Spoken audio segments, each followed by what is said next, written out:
everyone. I'm Diane Macedo, live from London as we continue our coverage while Queen Elizabeth's coffin moves from the palace of Holyrood House in Edinburgh to St Giles Cathedral.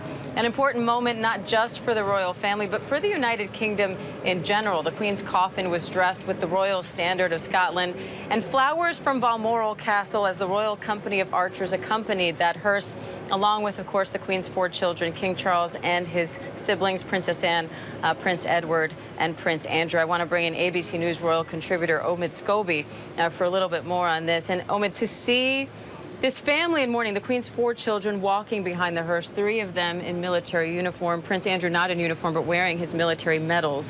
What's the weight of this moment for the United Kingdom? Well, I think this is one of the first times we really get to join the Queen's children in this moment. Of course, we're seeing this footage, this procession. I don't need to point out how silent it is there. I mean, the respect that I think people have come out in their thousands to show, not just for the Queen, but also to offer that support to her mourning children. Of course, the 4 of them walking side by side, no hierarchy there. Of course, he is King Charles III, but he stands alongside his siblings in that moment. And I think it's a chance for us to see them in their grief. But this is a long walk. I mean, the energy that's required for something like this, it takes half an hour to move from the Queen's original spot to the cathedral.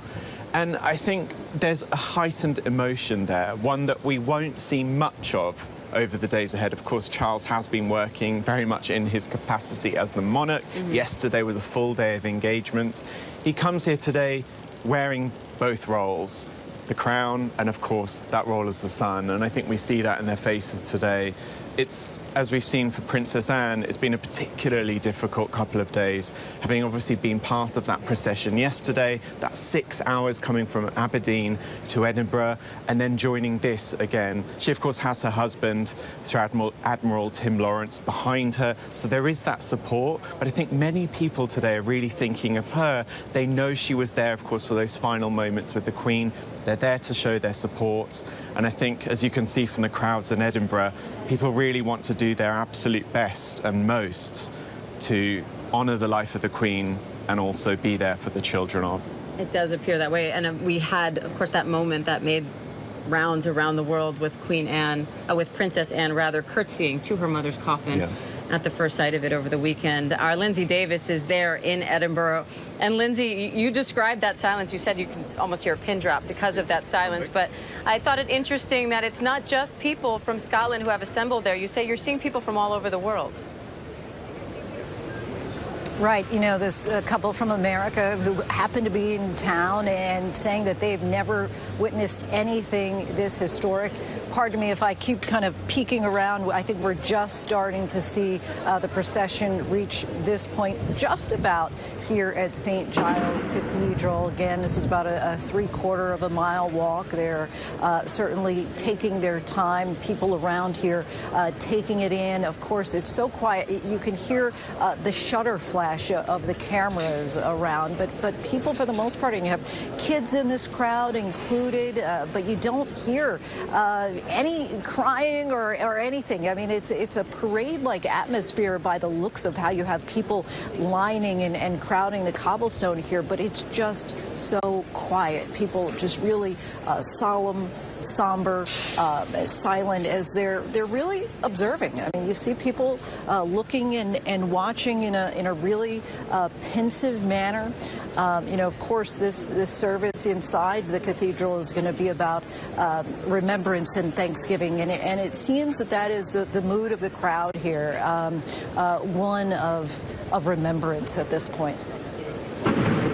And I want to bring in ABC News foreign correspondent James Longman on that point. James, I was moved when you said that, as a Brit yourself, that you were surprised at how much emotion you felt at the Queen's passing. And that's a sentiment that I've heard from so many people here in England, as the Queen represented not only the monarchy, but also identity and family memories for so many who identify those family members with the Queen. Can you talk a little bit about just what this represents, so much more than just one person, but also as a national identity? Absolutely. Look, Diane, a lot of people in this country absolutely love the monarchy. You're seeing many of them lined up there today. There will be many out here for all the events over the next few days. We know there are people in this country who adore the Queen and everything that she represents. And of course, for them, it's a huge loss. For many of those people, it feels like a member of the family has died. But there are lots of people in this country who are fairly ambivalent about monarchy, who aren't really bothered either way, who say things like, well, I don't really mind about the monarchy, but I know I love the Queen. And for them, I feel like there might be a kind of sense of unease. They've been destabilized in some way. They're not sure why they feel the way they feel, but they feel something, because she was much more than a monarch. She was the rock on which modern Britain was built. She was monarch through a period where, 80% of Brits have never known another monarch. And so she's just been kind of a force in our lives that we've just grown to just believe will always be there, almost like children. We just imagined she would last forever. And now we're going to have to unpick that somehow. We look around ourselves, there are signs of her everywhere. On our money, on our stamps. You will see around Britain the initials ER, Elizabeth Regina, and they're stamped on just about everything from our post boxes to, our lampposts. They're all going to have to change to CR, Charles Rex, Charles the King, and King Charles in Latin. So there's an unpicking of the psychology of the loss of this Queen, which I think we're not really clear on just how much of an impact that's going to have on us, whether or not we loved her. And it's certainly something I personally have been going through. I know my friends and family are feeling the same way. And so it's going to take us time to get through it. But I think it's going to be very moving over the next few days when we see the number of people who are going to come out and line the streets and hoping to see her lie in state. Because we're going to come together in the community that she built. And I'm hoping it'll be wonderful. I think it will be. It's a sentiment that I'm certainly hearing seems to be spread far and wide here. And I see our royal contributor, Victoria Murphy, standing there next to you, James. So, Victoria, I want to bring you into this conversation as well, because this is not just a ceremony about the monarch as the head of state, but also as the head of the military. We see her 4 children, 3 of them dressed in their military uniforms. Prince Andrew not in uniform, but with his military medals, because the monarch, of course, in addition to being head of state, is also head of the armed forces. Can you talk about why that's such an important part of these ceremonies? You're absolutely right, and I think what we're seeing kind of kick into play now is this real ceremonial element to the end of one reign and the beginning of another. We're going to see a lot more of that over the next few days. As you say, the British sovereign automatically assumes the role as head of the armed forces. Prince Charles assumed that role when he became king, and he is there walking behind his mother's coffin today in military uniform. He is in his uniform of Field Marshal, we're told. His siblings, Anne and Edward, also in military uniform to reflect the fact that they, as working royals, have honorary military appointments. However, Prince Andrew, because he stepped back as a working royal, we were informed earlier on today that he would not be wearing military uniform. He no longer holds any honorary military appointments. When we see the rest of the royal family at ceremonial events over the next few days, many will be in military uniform. We're also told alongside Prince Andrew, Prince Harry will not be wearing his military uniform either, as he is no longer a working royal. But you know what has really kind of struck me about where we are at the moment is that it feels as though we are very much now having a pause to reflect, because when the Queen's death was announced, there was so much shock. Everything felt so frantic, and there was so much activity that unfolded, so much of it centred around the new king and all of the things that had to happen in very quick succession following the Queen's death. And now it feels, since we have seen her coffin yesterday and again today, that actually this is kind of the moment where we start to slow down a little bit. We start to really kind of reflect on focusing on honouring her reign, even though we have already been propelled into the next one. And I want to bring in ABC News foreign correspondent Maggie Rulli on that point, because Maggie, you're there in Edinburgh watching this procession unfold. And I wonder if that's starting to sink in, because for the people who are there, they've now had a few days to kind of try to process and wrap their head around the loss of the Queen. But funerals often bring an opportunity for closure. And for so many who are there, this is their first chance to actually see the Queen's coffin and really fully understand the gravity of the moment. Does it feel like that's sinking in there right now? Yeah, exactly, Diane. I think at first, the first couple of hours, couple of days, it was just pure shock. And now with these first images of the Queen's coffin draped in the royal regalia there, you know, it's really driving home that this has happened. This historic, this somber moment is real. For me, Diane, especially today, the image that is driving this historic moment home is one of the Queen's coffin with King Charles by her side. I mean, this was the first time we saw now King Charles standing beside the coffin of his mother, the Queen.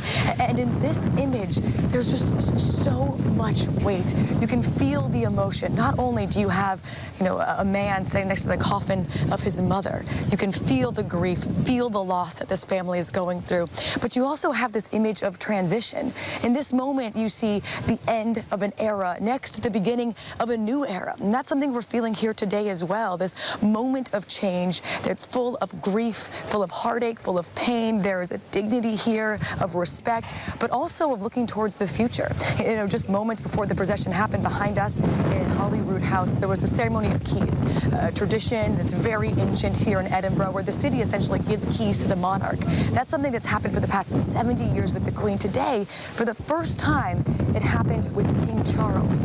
So we're also looking towards the future today, Diane, as, you know, obviously we're looking towards the past.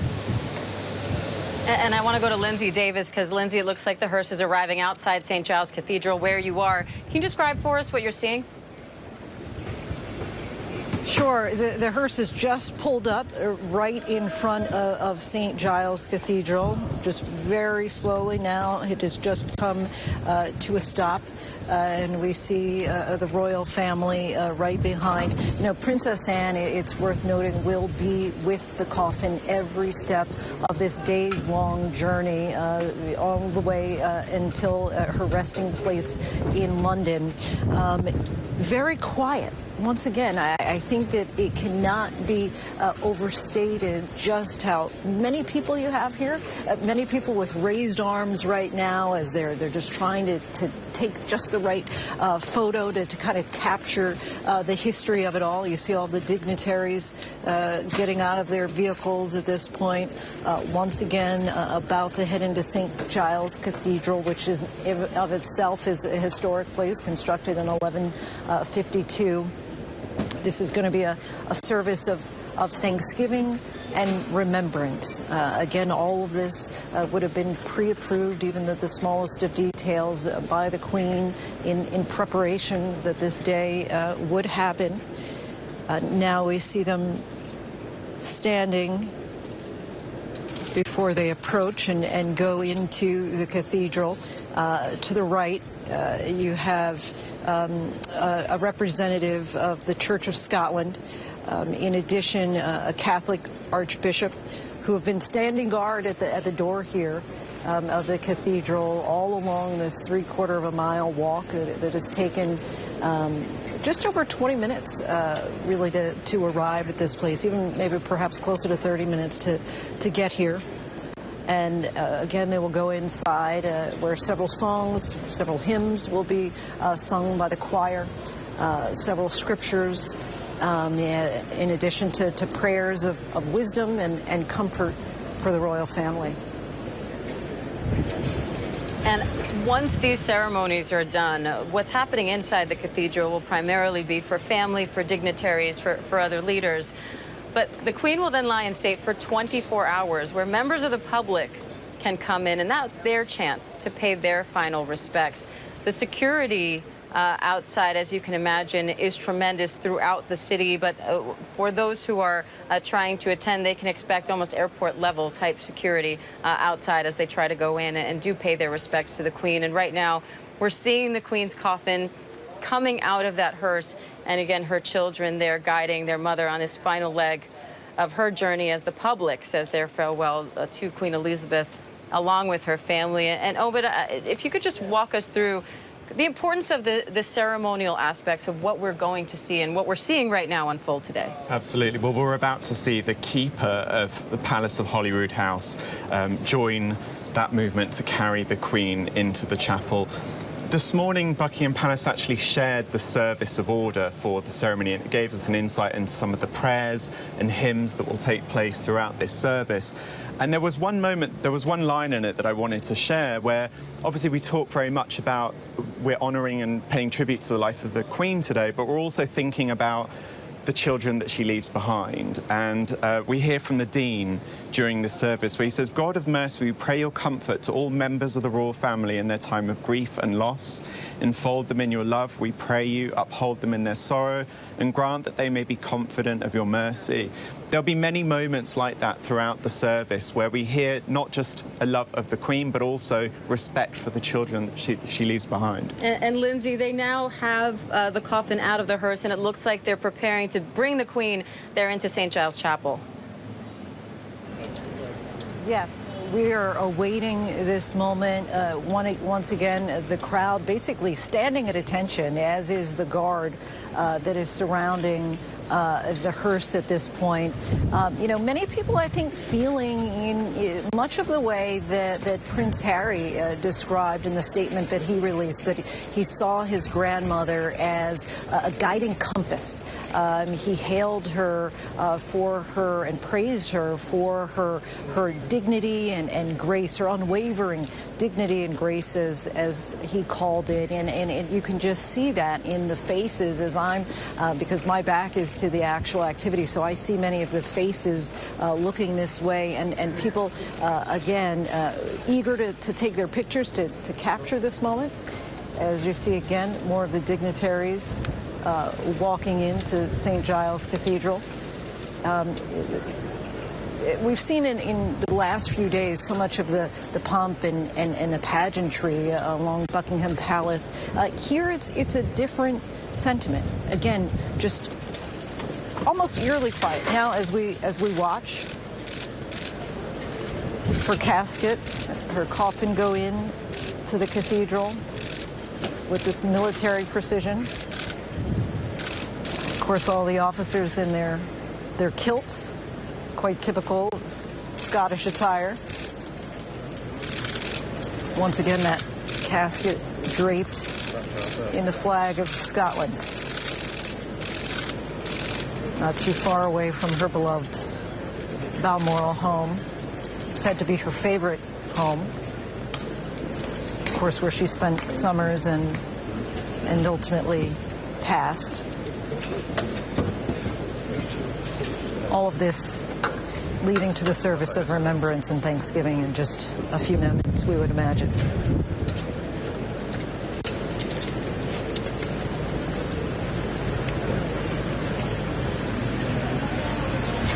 As we really watch what we're seeing unfold today. We sure are, Lindsay. And Omid, I wonder how much of what we're seeing unfold today was planned by the Queen herself, Omid? Well, the Queen had a large hand. I mean, and it sounds morbid to say this, but she had a large hand in the planning of her own state funeral and, of course, in the events leading up to that. What we're about to see taking place here in the cathedral is the crown of Scotland being placed on top of the coffin. And again, it's another one of those reminders of this additional element of the protocol and procedures that are taking place before her coffin arrives here in London that signify the importance of Scotland during her reign and her to the people there. The congregation in this cathedral isn't just made up of dignitaries and officials, but it's also people from all sections of society. So you'll see representatives of faith leaders and also people from some of the organizations that she worked closely with. So this is, I guess, a small preview of what we'll see over the days ahead, but it's a real moment, a special moment, I think, signifying her love for Scotland and the love that they have for her. And every detail of the ceremony that we see today was designed to highlight that special relationship between the Queen and Scotland, not only as part of the monarchy and part of the Commonwealth, but she also was part Scottish herself. She spent her summers there, as we've mentioned several times, and even the flowers on top of the coffin were chosen by the Queen from their home in Balmoral. Yeah, exactly. There's the white heather in that wreath that came from the Balmoral estate, and we know that the Queen loved those hikes across a roaring estate surrounding her. You know, that was when she felt most at peace. It was a time when that heavy crown that she wore on her head, the burden that came with it, was eased for those summers, and the children that we saw walk in the procession behind her today, of course, they would often talk about Scotland being the one place that they had the Queen and Prince Philip as mum and dad for a few months. And we will see the Crown of Scotland placed on top of the coffin for this portion of the funeral ceremonies. How important is that to the people of Scotland watching this right now? I think for a moment for the people of Scotland from all different backgrounds to have a moment that feels very much theirs before the Queen makes her journey to the rest of to England is incredibly special. It's also a moment where over the next 24 hours we'll see her lie in state, and that is very much something that gives people in Scotland a chance, and I'm sure that many might not even get that chance because the queues are expected to be very long, but they'll be able to funnel in and out of the cathedral to have a moment to pay their respects. But of course right now we see everyone in the streets of Edinburgh. There are tens of thousands of people, all who have watched this very long procession that has led up to this moment. An emotional moment, particularly for Princess Anne, who this is part of the sort of leg of a longer journey for her. Of course, she started that journey in Aberdeen, following her mother's coffin to Edinburgh, and she'll continue that journey as the coffin moves on to London. And we know that Princess Anne, along with now King Charles, were with the Queen there in Balmoral when she passed. So for Princess Anne, this really has been a continuous process, that she has been there right from the beginning. And we're now witnessing the ushers there, the pallbearers, putting the coffin there, ready for display, where it will then be graced with the crown of Scotland. And again, during the procession itself, we saw the Queen's 4 children, including King Charles, on foot behind the coffin. Other family members were in cars behind, but now that we're seeing the ceremony get started at St Giles Cathedral, we do see some of the other royal family here as well. Yes, exactly. Of course, Camilla, the Queen Consort, wasn't part of that procession on foot, but she did follow behind in the car. We saw her paying her respects as they entered into the cathedral. They now, of course, watch the moment that the minister of St Giles Cathedral takes over and conducts the service. And again, once the ceremony, we can see the King there with the Queen Consort right next to him. Again, all 4 of the Queen's children, or 3 of the 4, in military uniform. Prince Andrew not in military uniform, but he does have his military medals on him. A reminder that the sovereign is not only head of state, but also head of the armed services here in the UK. They are starting to take their seats and getting ready for this ceremony to begin. But this is just the beginning of what will be a long farewell to Queen Elizabeth. After the ceremony at St Giles Cathedral, she will lie in state here for 24 hours as members of the public are able to come through and bid their final farewell. What is that scene going to be like, Omid? Well, I think throughout this service we're going to see the emotion on the faces of the children of the Queen. Of course, each one of them had a different relationship with her. Of course, we had confirmation from Prince Andrew's office yesterday that he and wife Sarah, the Duchess of York, will be taking reign or looking after her 2 dogs moving forwards. And alongside that, they shared some details of the walks that they would take on the Windsor estate together, particularly during the COVID quarantine. So I think for each of these, for today, for each child, they'll be reminiscing some of those many moments. But of course, it's a reminder that the role that they play in the story moving forward continues to be important. Princess Anne, although 16th in line to the throne, will play a bigger role alongside Charles in this reign, because of course he dreamed of a slimmed-down monarchy. It's happening right now. All right, well, we're taking a look at that ceremony beginning here at St Giles Cathedral. Again, that crown of Scotland now about to be placed on the Queen's coffin as Scotland starts this process of the United Kingdom saying their formal farewell to what for many people here in the United Kingdom is the only monarch they've ever known. And now I want to go back to Phil Lipoff in New York for more. Phil? It's just captivating to watch, Diane. precise and emotional. We'll get back to you in just a minute. We do have some other headlines to get to today that we are following. Remnants of Tropical Storm K brought heavy rain to Southern California over the weekend, causing flooding and mudslides. Take a look at the video. More than 20 vehicles were reported trapped in mud and debris on scenic Lake Hughes Road, which is just north of Los Angeles. Meantime, dozens of wildfires are burning from Northern California into Washington State, the Northern Rockies. Smoke from the fires causing air quality alerts in 4 states. Former President Trump's legal team has now responded to the Department of Justice's request for a stay of the federal judge's decision temporarily blocking investigators from accessing classified documents seized by the FBI. Trump's team saying the special master is a sensible preliminary step that should not be skipped. Prosecutors want those top secret records to be kept away from the so-called special master that the judge plans to appoint to review the documents. The Justice Department claims the judge's ruling is hindering the investigation. 19-year-old Spanish tennis phenom Carlos Alcaraz won the men's singles championship at the U.S. Open overnight, becoming the youngest U.S. Open winner in 30 years and the youngest man ever to become the world's #1 ranked tennis player. That is huge. Alcaraz fell to the court after beating Norway's Casper Ruud in 4 sets, then climbed into the stands for an emotional celebration with his team. Alcaraz later called the moment something he has dreamed of since he was a kid, though many on the tour think he still is. Coming up, we are following the latest on the royal transition as members of the public are now set to pay their respects to Queen Elizabeth. Stay with us.